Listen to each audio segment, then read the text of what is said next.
Bonjour, vidéo qui va être consacrée au corrigé d'une des questions du sujet 2020 qui a été donnée en linguistique pour l'agrégation externe. Alors, comme vous le savez, à l'agrégation externe, vous avez un sujet de linguistique pour le tronc commun qui comporte 3 questions étroites et une question large. Donc aujourd'hui, je vais traiter l'une des questions étroites, celle qui était consacrée à une structure complexe. Alors, le sujet que je vais traiter concerne évidemment en priorité les agrégatifs et les futurs agrégatifs, mais il peut être intéressant aussi pour les CAPES, puisque il parlait du passif des structures en et il pose aussi le problème d'une traduction par on.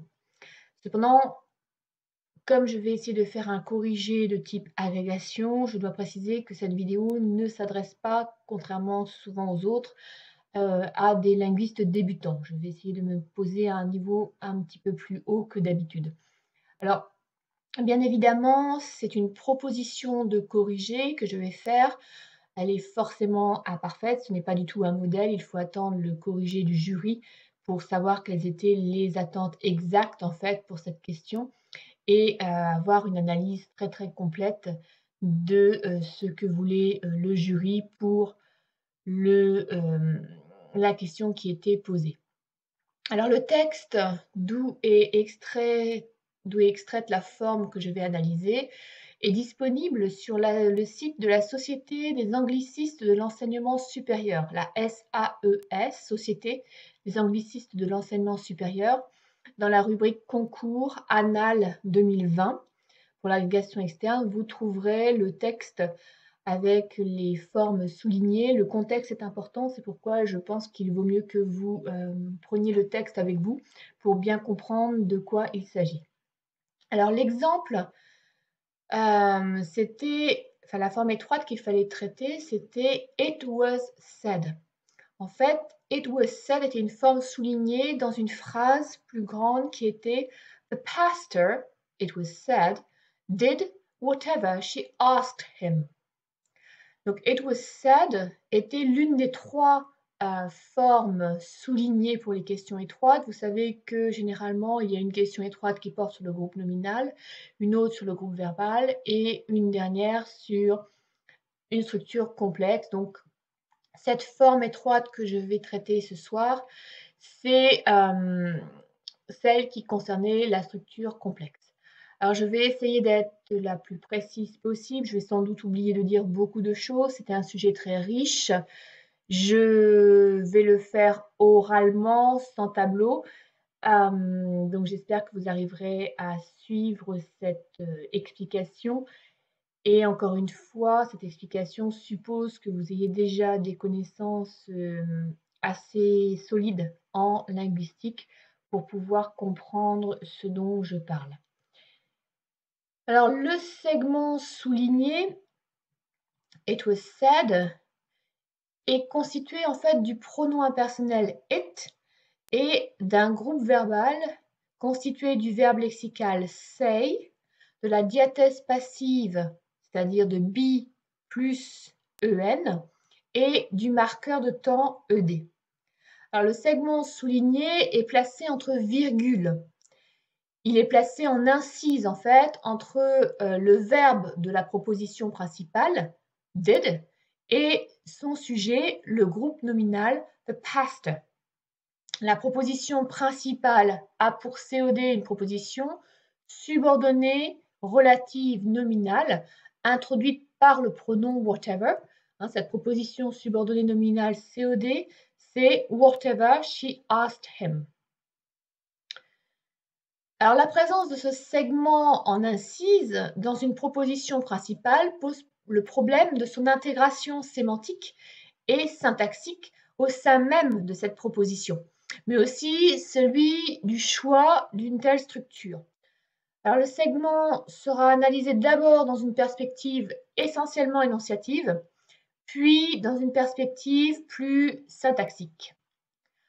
Alors, en dépit des apparences, le segment souligné, it was said, n'est pas mis en apposition au groupe nominal the pastor, à côté duquel il apparaît. On ne peut pas dire que la fonction du segment souligné se soit apposée au nom the pastor.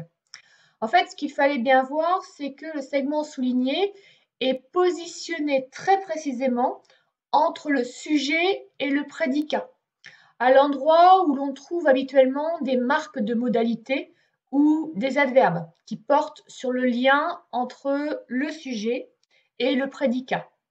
Et d'ailleurs, le segment pourrait facilement être supprimé. On aurait pu avoir tout simplement The pastor did whatever she asked him. Alors, dans cette paraphrase, The pastor did whatever she asked him, dans laquelle j'ai supprimé It was said, qui était en incise, dans cette paraphrase, la validation de la relation prédicative entre chevrons the pastor / do whatever she asked him, la validation de cette relation prédicative est marquée par l'emploi du marqueur ed qui est porté par le verbe do. Et dans cette paraphrase, ed marque que la relation prédicative est validée, mais aussi que cette validation est localisée à un moment de l'énoncé qui est en rupture temporelle avec le moment où le narrateur raconte cette histoire. Autrement dit, avec le moment d'énonciation du narrateur. Donc dans cette paraphrase, le narrateur est aussi l'asserteur. C'est ça qu'il faut bien voir. Si j'enlève It was said et que je dis simplement The pastor did whatever she asked him, le narrateur, à l'origine de la phrase, est aussi l'asserteur. C'est lui qui prend la responsabilité d'affirmer qu'il est vrai que cette relation prédicative, the pastor do whatever she asked him, est validée. Maintenant, remarquez bien qu'au contraire, dans la phrase d'origine, l'insertion, la présence du segment souligné It was said enlève cette responsabilité au narrateur. L'énonciateur narrateur dans la phrase qui était soumise à votre étude devient et distinct en fait de l'asserteur. It was said pourrait en effet être complété par un complément d'agent tel que by some people. Donc le verbe say marque en fait la présence d'une origine assertive distincte du narrateur. Ce n'est donc pas le narrateur qui prend en charge l'assertion de la validation de la relation prédicative contenue dans la proposition principale. Ce qu'il faut bien comprendre ici, c'est que l'assertion est prise en charge par un ou plusieurs autres asserteurs, si on glose par by some people, l'assertion est prise en charge par plusieurs autres asserteurs, que l'emploi de la diathèse passive was said permet de ne pas identifier. Le passif, comme vous le savez, permet d'effacer l'agent de l'action et donc permet d'effacer la source assertive ici. À l'actif, l'emploi par exemple de some people said aurait permis d'identifier l'origine assertive de la proposition dans laquelle se trouve l'incise. Si on avait remplacé it was said par some people said en incise, le verbe aurait été à l'actif et son sujet some people aurait été l'agent de l'action de say, et donc nous aurions pu identifier qui était l'asserteur, même si l'identification était très vague, qui était l'asserteur du reste du contenu de la proposition principale. Mais très clairement, si nous avions eu some people said, vous voyez que le sujet du verbe say à l'actif aurait été très vague. Donc sa présence n'était pas indispensable, ce qui explique en partie l'emploi dans la phrase d'origine de la voix passive, qui permet précisément, une fois encore, cet effacement de l'agent quand son identité importe peu. Ce qui importait en fait ici, c'était de préciser dans cette phrase de récit que le narrateur n'est pas l'asserteur. Le segment souligné remet en fait en cause le statut même de la phrase. Ce qu'il faut bien voir, c'est qu'en l'absence de ce segment souligné, cette phrase serait identifiée comme appartenant au plan d'énonciation du récit. Alors qu'en fait, si vous comprenez bien la démonstration, il s'agit de discours rapporté, qui est présenté sous une forme de discours indirect libre. Dans le paragraphe, le narrateur décrit Sister Ibn Abu et après une première phrase qui est assertive, dans laquelle il dit Sister Ibn Abu was powerful, le narrateur se focalise ensuite sur la réputation de ce personnage, sur ce que les gens disaient de ce personnage. Et il faut remarquer que dans les lignes qui suivent le segment souligné, c'est pour ça que je vous dis qu'il vous faut le texte, il faut que vous regardiez bien le contexte d'apparition de la forme. Il faut remarquer que dans les lignes qui suivent le segment souligné, le narrateur a recours à du discours indirect pour rapporter les propos divergents des contemporains du personnage. Vous avez Some said she had. Et puis vous avez others, sous-entendu said, that. Et puis, un peu plus loin, still others, à nouveau sous-entendu, said that. Donc vous voyez que le verbe introducteur de discours say, qui est utilisé une première fois, puis sous-entendu 2 fois dans les lignes qui suivent, est suivi à chaque fois, en revanche, d'une subordonnée nominale. La première en 0, les deux autres en that, introduites par la conjonction de subordination that. Et ces subordonnées nominales, ce qu'il faut bien voir dans le contexte qui suit, c'est qu'elles sont toujours complément d'objet direct d'un verbe introducteur de discours, ce qui est typique du discours indirect cette fois-ci, et non plus du discours indirect libre. Donc, ce qu'il faut remarquer dans la suite du texte, c'est que les sujets des verbes say, c'est some, pronom indéfini, others et still others. Et ces sujets du verbe say renvoient aux asserteurs à l'origine du discours rapporté dans les nominales qui suivent le verbe say, qu'il soit explicite ou implicite. Ce qu'il est intéressant de constater, c'est que notre segment it was said pourrait, un peu comme un adverbe, être déplacé notamment en fin de phrase. Il pourrait occuper non pas une position médiane en incise, mais une position finale. On aurait pu très bien avoir The pastor did whatever she asked him, it was said. Et s'il était en position finale, le segment obligerait à réinterpréter la phrase comme du discours indirect libre a posteriori. Au contraire, si l'on place le segment à l'initiale, ce qu'il faut bien comprendre, c'est que la proposition principale devient une proposition nominale introduite par la conjonction de subordination 0 et complément du verbe said. On aurait it was said the pastor, même un peu comme ça c'est la même chose, je veux dire que it was said that the pastor, donc conjonction de subordination 0 à la place de that. It was said the pastor did whatever she asked him. Et là, évidemment, la virgule disparaît entre said et le groupe nominal the pastor. Donc à partir du moment où on commence à déplacer it was said, on voit que cela modifie le sens, le statut de la phrase a posteriori si l'on place it was said en position finale, et si on place à l'initiale, au début de la phrase, it was said, cela modifie la syntaxe complète de la phrase, puisque cette fois-ci, nous nous retrouvons avec une proposition subordonnée nominale qui devient le complément de said. Donc, une fois compris le rôle énonciatif joué par le segment souligné, ce que j'ai essayé de vous expliquer dans une première partie, se pose en fait le problème, la question du référent de it. Il s'agit de savoir à quoi renvoie it. Je vous ai parlé du passif, de say, de l'effacement de l'agent, des conséquences sur énonciateur et asserteur, mais je ne vous ai pas encore parlé beaucoup de it.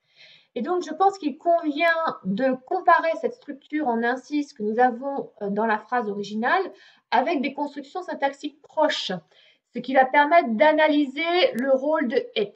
Donc, pour bien comprendre à quoi renvoie it, je pense qu'il était utile d'avoir recours à plusieurs paraphrases. Alors, on va examiner tout d'abord la paraphrase où, comme je vous le disais précédemment, le segment souligné apparaîtrait à l'initiale.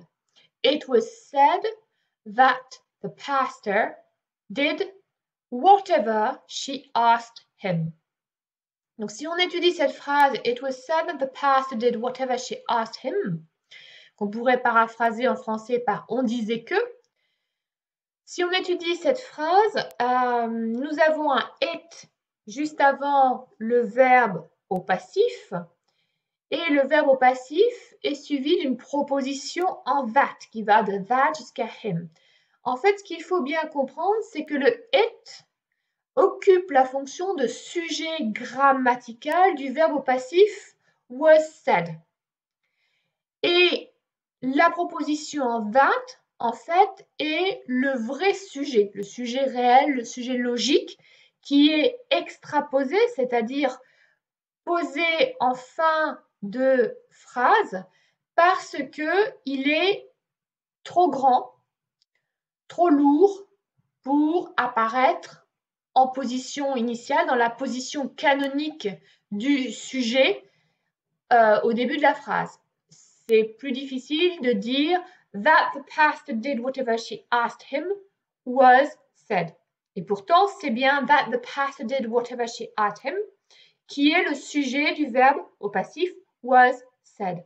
Donc on voit que it, le pronom impersonnel it, a ici un fonctionnement qu'on appelle cataphorique puisqu'il annonce la présence en fin de phrase de son référent qui est la proposition subordonnée nominale en that extraposée. Alors si je continue maintenant, je peux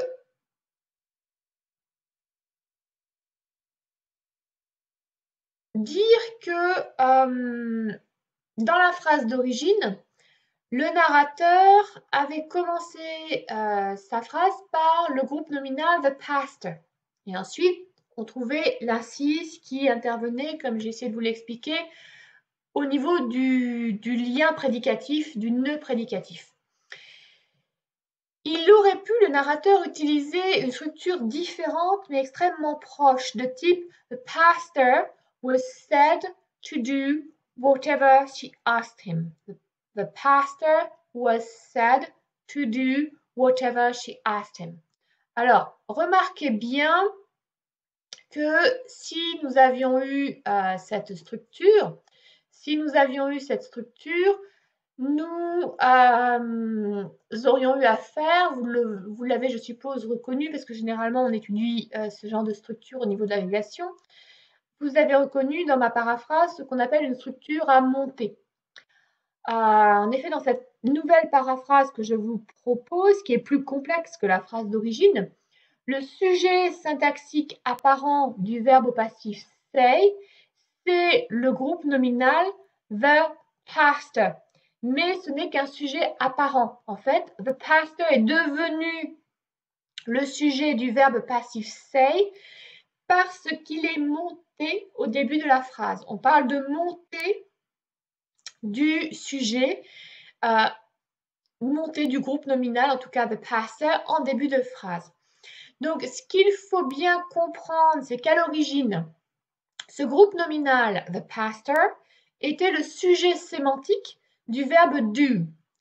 Or, le verbe do est à l'infinitif dans votre phrase, ce qui signifie qu'il ne porte ni le marqueur du temps présent, ni le marqueur du temps passé.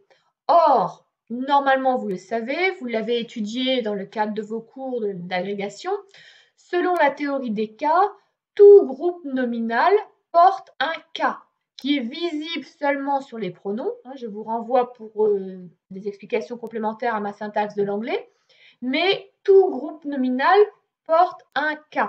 Et chose supplémentaire dont il faut se souvenir, c'est que c'est le marqueur de temps qui assigne à son sujet le cas nominatif.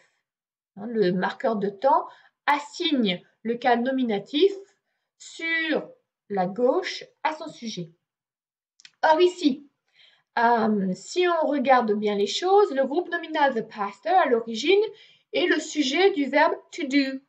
Comme to do est à l'infinitif, le groupe nominal ne pouvait pas recevoir le cas nominatif s'il restait à sa place canonique de sujet du verbe to do. Et par-dessus le marché, même si à côté de the pastor, on avait le verbe say, il fallait bien voir que le verbe say était rendu inaccusatif par la voix passive, ce qui signifie que le verbe say ne pouvait pas assigner au groupe nominal the pastor le cas accusatif. Vous savez que dans, par exemple, les infinitifs compléments d'un verbe à l'actif, eh bien, nous avons une assignation de cas par le verbe. Ce qu'il faut retenir, en effet, si vous n'êtes pas très familier de la théorie des cas, je vous fais rapidement un petit rappel, c'est que c'est le temps présent ou passé qui assigne le cas nominatif sur sa gauche, alors que les verbes et les prépositions assignent, donnent le cas accusatif sur leur droite.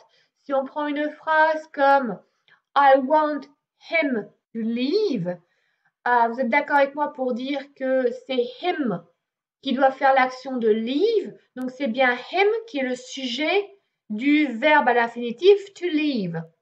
Or, ce sujet, bizarrement, vous voyez dans mon exemple qu'il est au cas accusatif. On a him, pas he, qui serait du cas nominatif, ce qui est le cas normal pour le sujet. On dit parfois que le cas nominatif, c'est le cas sujet, et le cas accusatif, c'est le cas objet.